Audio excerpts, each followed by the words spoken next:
kung hindi tayo bibigyan ng Panginoon ng blessing at panalangin, ang ating mga gagawin hindi magtatagumpay. Alam mo, maliit lang ang ating mga grupo, ang ating mga kasama na pupunta dito. Pero tayo po ay naniniwala na pag nandito ang Panginoon, tulungan niya tayo po ay magtatagumpay sa ating mga hinanaing at mga gusto mangyari sa bayang ito, na kung maaari lang wala na ang bangag, magnanakaw at sinungaling na Pangulo.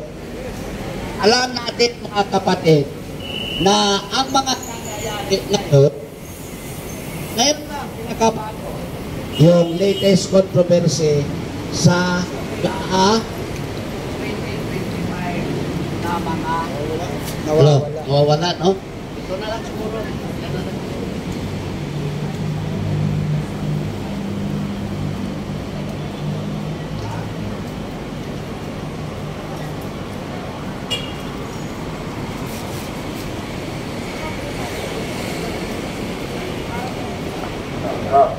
Ito malakas. Ulitin ko po. Okay, marinig na. Ulitin ko po, salamat din dito sa ating mga vlogger na walang sawang nakikisama sa atin para iparating sa buong Pilipinas at sa buong mundo ang mga pangyayari dito sa ating bansa. Dahil nasarahan naman tayo sa media, umaasa lang tayo sa ating mga vlogger sa social media. Pero, kabutihan pala, naririnig naman tayo sa buong Pilipinas at sa buong mundo.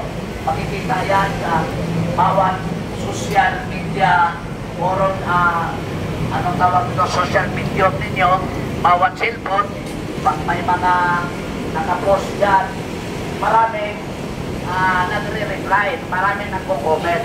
So, ibig sabihin, naririnig tayo sa buong mundo. Ngayon, ngayon lang tayo muli nagkatakusan po sa Friday group, kasi every Friday kayo dito, sa everyday group, everyday kayo dito, kami sa Marcos Alis dyan. Ngayon lang kami nagbalik ulit dahil nakikita na namin ang urgency. Strike anywhere group kayo. Okay, very good.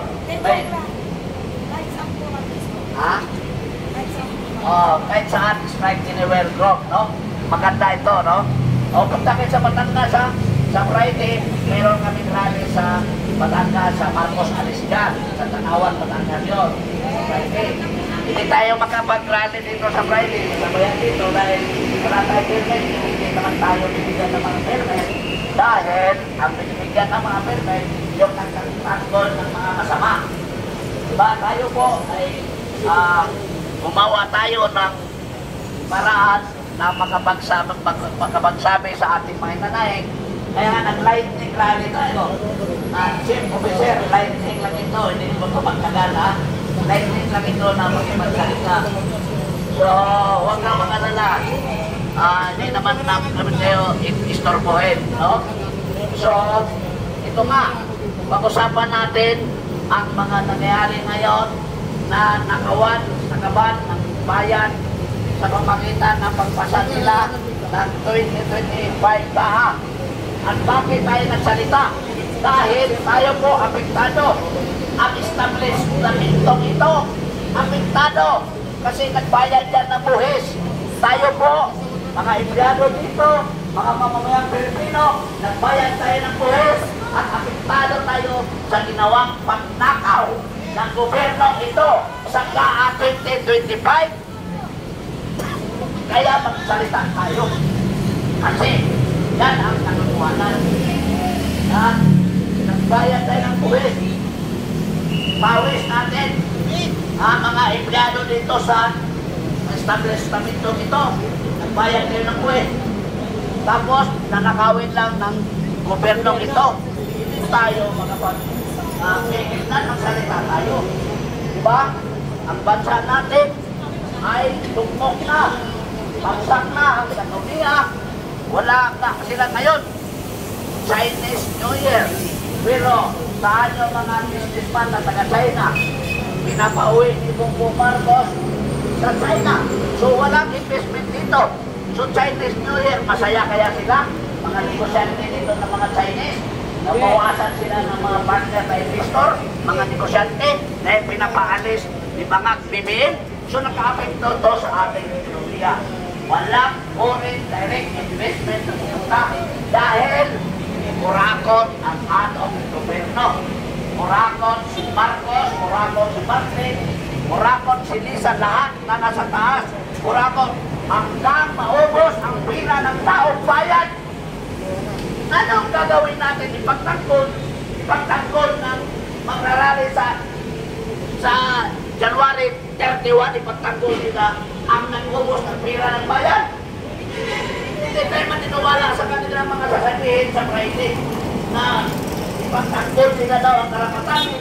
Anong karapatan? Karapatan sa mga magnanakaw ang pinagtanggol ninyo. Kaya nga kayo magrarally, may nabayaran kayo. Hindi ba kayo mahiya? Sama kayo ng natin. That is a desecration of the spirit of ITSA. Dahil ang ITSA po sa February 25, 1986, pinaalis ang Marcos. Ngayon, dito nila ipagtanggol ang Marcos. Kinain, niluwa na noon. Ngayon, kakainin ninyo. Mahiya kayo. Kakainin ninyo. Yung magrarally sa ITSA sa January 31, yun ang mga nung araw ng sa 1986 revolution, sila yon, inaalis nila ang tatay ni Bongbong Marcos. Ayun, bayaran sila ni Bongbong at ni Martin Romualdez, magrarari sila, instead na manawagan ng iipit si Bongbong Marcos, ang pinanawagan nila, iipit si Inday Sara. Inday Sara, nanapuan na. Ibig sa mag-iyak na. Ibig sabihin, dinesekret nila ang spirit ng ITSA. Kaya naging spirit ng ITSA ay pinaalis ang diktator niyang ama ni Bongbong Marcos.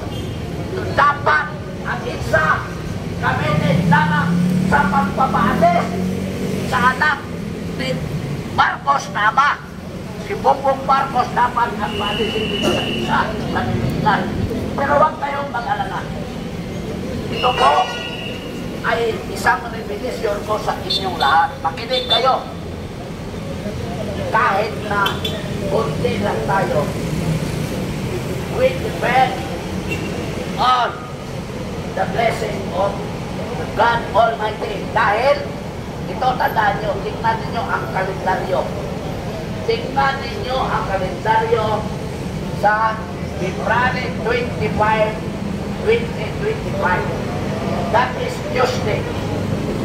Pinaalis ang ama ni Bongbong Marcos sa February 25, 1986. Pariha ang ano?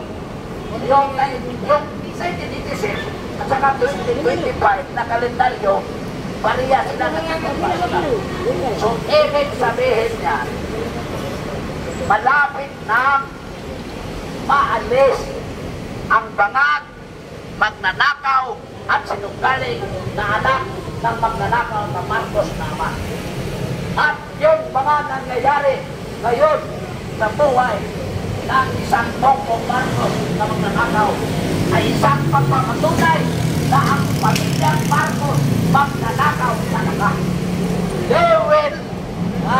They will punish on earth with a term, magnanakaw, corrupt family. Hindi nila yan mamura sa history ng Pilipinas. February 25, 1986, pinaalis sila. Tandaan nyo, sasabihin ko, February 25, no? February 25, February 25, 1986, pinaalis sila. Ngayon, February 25, 2025, mapaalis din sila. Sunday, Tuesday. Tuesday yun, February 25, 1986. Tuesday din ang February 25, 2025. So, ako naniniwala na